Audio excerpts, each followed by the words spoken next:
Hello बच्चों, मैं सुदेश उपस्थित हूँ और शुभम क्लासेस में आप सबका स्वागत है। तो आज की कक्षा में हम कक्षा 6 का तृतीय पाठ अकारांत नपुंसकलिंग करेंगे। ठीक है, जो पिछली क्लासेस हमारी हुई थी उसमें हमने क्या किया था, प्रथम पाठ पुल्लिंग के बारे में पढ़ा था और द्वितीय पाठ स्त्रीलिंग के बारे में पढ़ा था। ठीक है, तो आज हमने क्या पढ़ना है, आज हमने तृतीय पाठ नपुंसकलिंग के बारे में पढ़ना है। ठीक है, तो आइए चले पढ़ते हैं। देखो, पिछले पाठों में हमने जाना संस्कृते त्रिविधा शब्दाः सन्ति कि संस्कृत में 3 प्रकार के शब्द होते हैं। ठीक है, यही पढ़ा था हमने। कौन कौन से होते हैं? सबसे पहले हमने पढ़ा था पुल्लिंग शब्द कि पुल्लिंग शब्द होते हैं। अब पुल्लिंग शब्द क्या होते हैं? जो पुरुष जाति का बोध कराए। ठीक है, जो पुरुष जाति का बोध कराते हैं वो पुल्लिंग शब्द कहलाते हैं। ठीक है, दूसरा हमने क्या पढ़ा कि स्त्रीलिंग शब्द। ठीक है, स्त्रीलिंग शब्द कौन से होते हैं? जो स्त्री जाति का बोध कराए वो स्त्रीलिंग शब्द होते हैं।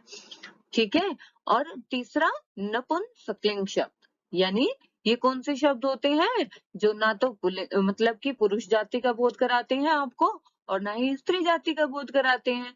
वो कौन से शब्द होते हैं? नपुंसकलिंग शब्द होते हैं। ठीक है, और आज इन्हीं शब्दों के बारे में हम डिटेल से जानेंगे। ठीक है, चलो बच्चों आगे बढ़ते हैं। जिन शब्दों के अंत में अ की ध्वनि आती है, ठीक है, जिन शब्दों के अंत में अ की ध्वनि आती है वे अकारांत कहलाते हैं। जैसे हमने बोला पुस्तक, क में। ठीक है, जैसे हमने कहा पुस्तक, तो ये कैसा शब्द है? अकारांत है या आकारांत है? कैसे पहचानेंगे? मैंने आपको अपने लास्ट क्लास में बताया था।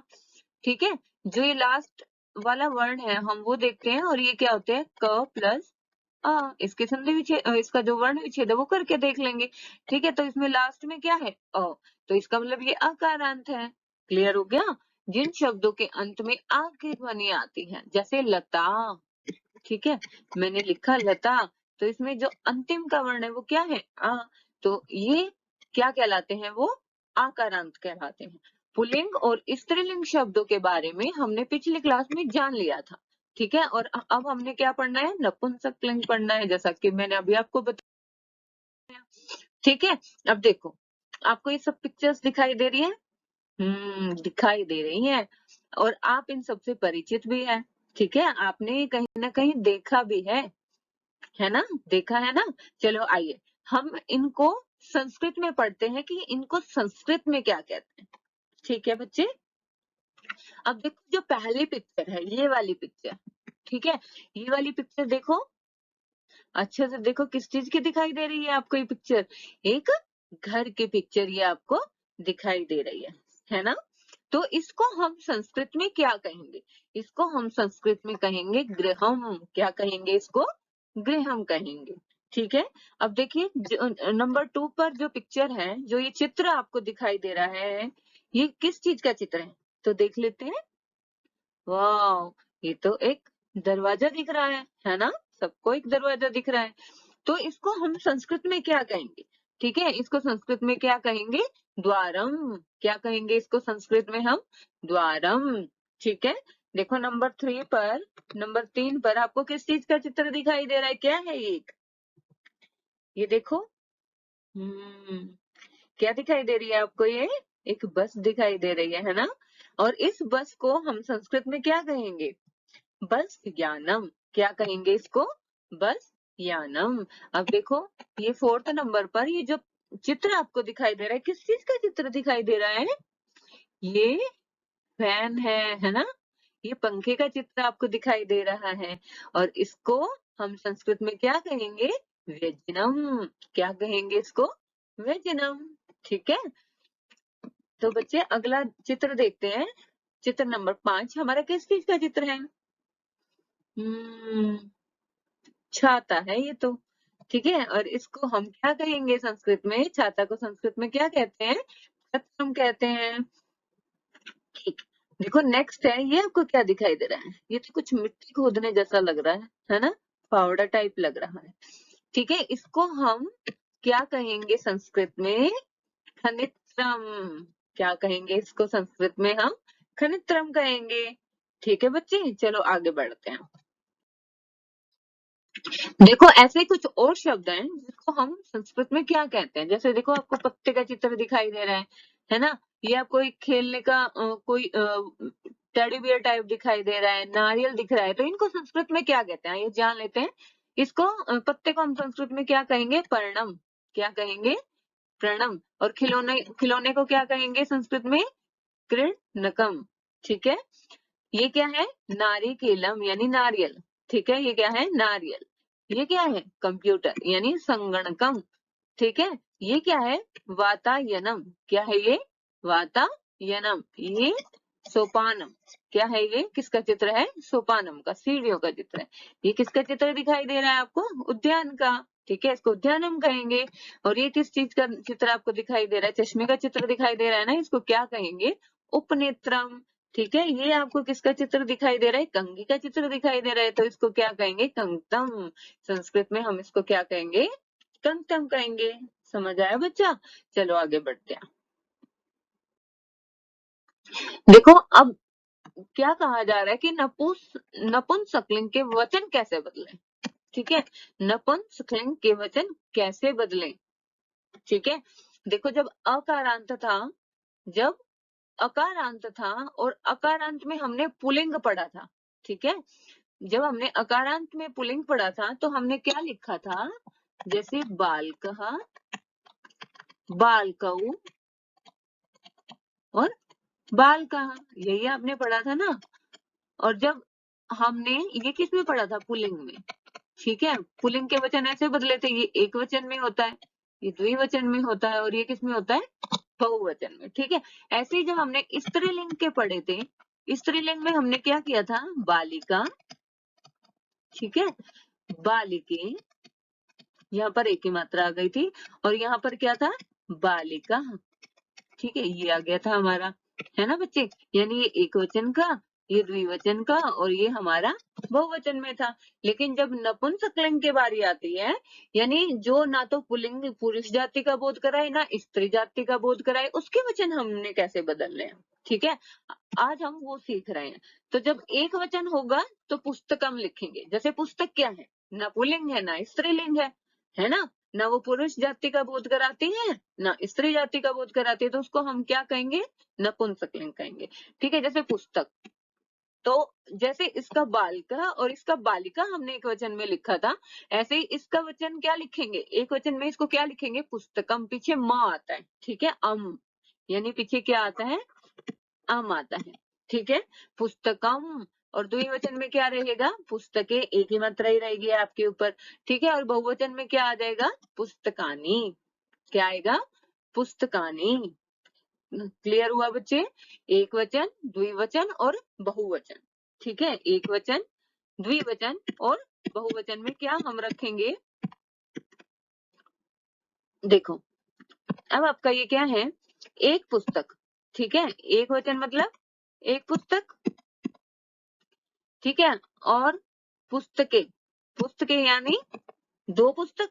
यहाँ पर देखो क्या लिखा हुआ है? द्विवचन, ठीक है। तो इसका मतलब क्या आएंगी? दो पुस्तक आएंगी, इसमें एक पुस्तक नहीं आएगी आपकी, ठीक है। और ये क्या है? पुस्तकानी। मतलब बहुवचन क्या होता है? मैंने आपको पहले भी बताया था ना क्लास में कि बहुवचन क्या होता है? जिसमें दो से ज्यादा वस्तुएं होती है, तीन भी हो सकती है आपकी, चार भी हो सकती है, और बहुत ज्यादा भी हो सकती है, ठीक है। एक यानी एक वचन के लिए है ये तो, अगर दो होती है तो द्विवचन के लिए है, लेकिन ये तो बहुवचन है तो इसमें या तो तीन आएंगे आपकी पुस्तक आएंगी, या आपकी चार पुस्तक आएंगी, या चार से ज्यादा हो जाएंगी। क्लियर हुआ? चलो नेक्स्ट बढ़ते हैं। अब देखो अगर पुस्तक एक वचन है, अभी अभी मैंने पढ़ाया आपको कि एक वचन में नपुंसकलिंग में हम क्या लिखेंगे? पीछे अम लगाते हैं, ठीक है। और जैसे पुस्तक शब्द है, पुस्तक शब्द में एक वचन में हमारा क्या बनेगा? पुस्तकम, ठीक है। अब यही पुस्तक अगर आपको लिखना है कि यह पुस्तक, ठीक है, अगर आपको क्या बोलना है? यह पुस्तक, तो आप कैसे बोलेंगे? एत पुस्तकम, ठीक है। एत पुस्तकम, यह पुस्तक, ठीक है। और अगर आपको वह में बोलना है, ठीक है, यह कब बोला जाता है, जब चीजें पास होती है, मैंने आपको पिछली क्लास में भी बताया था, ठीक है। तो पुस्तकम को अगर आपने इसके साथ में लगाना है वह, ठीक है, वह पुस्तक, आप क्या लगाएंगे, तत्, ठीक है। अगर यह लगाना है तो एतत् लिखोगे, और वह लगाना है तो आप क्या लिखोगे, तत् लिखोगे, ठीक है। अब एतत् किसके लिए लगता है, पास के लिए लगता है, किसके लिए लगता है, जब चीजें पास होती हैं, ठीक है। तो हम क्या लगाते हैं, एतत् यानी यह, जब चीजें पास होती हैं तो हम बोलते हैं यह पुस्तक है। और जब चीजें दूर होती हैं, जब चीजें दूर होती हैं तो हम क्या बोलते हैं, यानी वह पुस्तक, ठीक है। हम इस तरह से बोलते हैं, जब चीजें दूर होती है ना तो हम उसको यह पुस्तक नहीं बोलते, वह पुस्तक बोलते हैं। और जब चीजें पास होती हैं तो हम यह पुस्तक बोलते हैं। और यह को संस्कृत में क्या कहते हैं, एतत्, और वह को क्या कहते हैं, तत् कहते हैं। क्लियर हुआ बच्चा। चलो नेक्स्ट देखते हैं। नेक्स्ट है हमारा, अगर वही पुस्तक द्विवचन में, ठीक है, यानी जो पुस्तक है वो आपकी द्विवचन, ठीक है। अगर कोई भी पुस्तक द्विवचन है या कोई भी आपकी संज्ञा द्विवचन है तो क्या करेंगे, ठीक है। यह को क्या बोलेंगे, ये दो बोलेंगे, ठीक है। क्या बोलेंगे, ये दो पुस्तक हैं। जब भी द्विवचन में आएगा आपको क्या बोलना है, ये दो पुस्तक है। और ये दो के लिए क्या लिखोगे संस्कृत आप, एते पुस्तके, यानी ये दो पुस्तक हैं, एते पुस्तके स्तः, ये दो पुस्तकें हैं। एक के लिए तो अस्थि लगाते हैं और द्विवचन के लिए क्या लगाते हैं, स्त लगाते हैं। मैंने आपको पहली क्लास में भी बताया था, पिछली क्लास में बताया था ना, ठीक है। तो आपको ये ध्यान रखना है, एते पुस्तकें, ये दो पुस्तक हैं। अगर वही पुस्तकें आपकी दूर हो, ठीक है, दूर हो तो आप क्या लगाओगे, एते की जगह पर ते, क्या लगाएंगे आप, ते पुस्तकें, हाँ, वे दो पुस्तक हैं। क्लियर हुआ बच्चा। और एते फिर से मैं फिर से बता रही हूँ कि एते किसके लिए लगता है, पास के लिए लगता है, किसके लिए लगता है, पास के लिए लगता है। और ते किसके लिए लगता है, हमारा दूर के लिए। क्लियर हुआ बच्चा। चलो आगे बढ़ते हैं। देखो उसके बाद है पुस्तकानी, अगर बहुवचन में है, ठीक है। अगर पुस्तक बहुवचन में यानी दो से ज्यादा है, तब हमने पुस्तक का क्या लगाना है, पुस्तकानी। पुस्तक शब्द का वचन चेंज कर देंगे, बहुवचन बनाएंगे तो वो बनेगा पुस्तकानी। फिर अब इसमें यह के लिए क्या लगाएंगे, अब यह तो लगा नहीं सकते, यह तो एक के लिए लगता है, और ये दो द्विवचन में लगता है। और पुस्तकानी यानी बहुवचन होगा तब क्या लिखेंगे हम, ये सब पुस्तक है, ऐसे बोलेंगे, ठीक है। वाक्य आपको बोलना आता ही है, तो हम क्या बोलेंगे, ये सब पुस्तक हैं। अब ये सब की संस्कृत क्या होती है, एतानी, क्या होती है, एतानी, ये सब पुस्तक हैं, यानी एतानी पुस्तकानी। और क्रिया में क्या लगाओगे आप, संति, क्योंकि स तो हमने दो में लगाया था, अब तो दो से ज्यादा है, बहुवचन में क्या होती है कि जो संस्कृत है वो क्या होती है, संति। तो एतानी पुस्तकानी संति, ऐसे हम सेंटेंस भी बना सकते हैं। क्लियर हुआ बच्चा। अब अगर हमें बोलना है वे सब, ठीक है, वे सब पुस्तक हैं, यानी तानी, वे सब की संस्कृत क्या होती है हमारी, तानी, वे सब पुस्तक हैं। क्लियर हुआ। अब फिर से तानी किसके लिए लगता है, पास के लिए, और तानी किसके लिए लगता है, दूर के लिए, ठीक है बच्चा।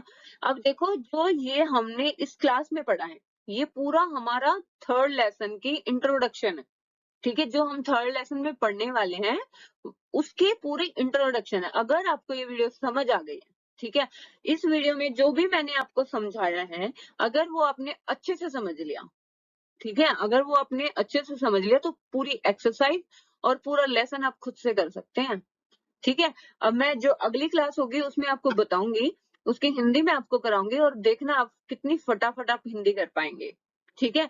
बकायदा आपको जो ये वाली वीडियो है वो अच्छे से समझनी होगी, ठीक है। बहुत मुश्किल नहीं है, बहुत ही इजी है, सिर्फ आपको ध्यान लगाने की जरूरत है, ठीक है। इसलिए इस वीडियो को आपने लास्ट तक देखना है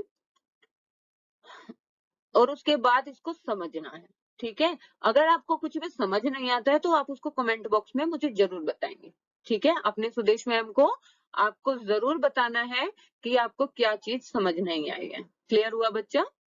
ओके बच्चे, बाय।